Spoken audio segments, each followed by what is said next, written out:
American సామ్రాజ్యవాదం Donald Trump Iran దేశంపై ఇప్పటి వరకు మేము సపోర్ట్ చేస్తలేమని చెప్తూనే శనివారం నాడు డైరెక్ట్గా ఇరాన్ మీద యుద్ధం చేయడం చాలా తీవ్రమైన నేరము. దీన్ని మేము తీవ్రంగా ఖండిస్తున్నాం. ఇవాళ ఇరాన్ సార్వభౌమాధికారాన్ని తాకట్టు పెట్టే విధంగా వాళ్ళ దేశంపై చర్యలు తీసుకోవడం అన్యాయమైంది. అంతర్జాతీయంగా చట్టాలను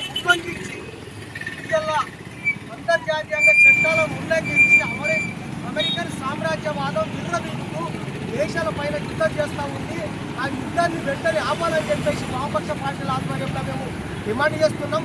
ముఖ్యంగా యుద్ధం వల్ల దేశంలో అనేక నష్టం జరుగుతుంది.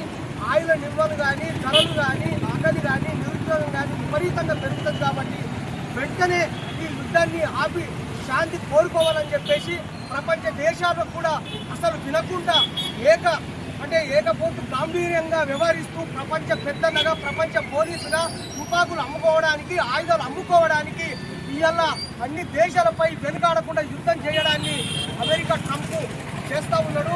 వెంటనే యుద్ధం ఆపి శాంతి నెలకొల్పాలని చెప్పేసి దీనికి అన్ని దేశాలు కూడా యుద్ధం ఆపడానికి అన్ని దేశాలు ప్రయత్నం చేయాలని, అమెరికాకు వ్యతిరేకంగా మాట్లాడాలని, అమెరికా చర్యలను ఖండించాలని, అమెరికన్ సామ్రాజ్యవాద కుట్రలను తిప్పుకొట్టాలని భారతదేశ వ్యాప్తంగా ప్రజలందరూ కూడా, పాలక వర్గాలు కూడా వారి కుట్రల్ని వ్యతిరేకించి యుద్ధానికి వ్యతిరేకంగా పోరాడి శాంతిని కాపాడాలని చెప్పేసి ఈ సందర్భంగా మేము పిలుపునిస్తా ఉన్నాం.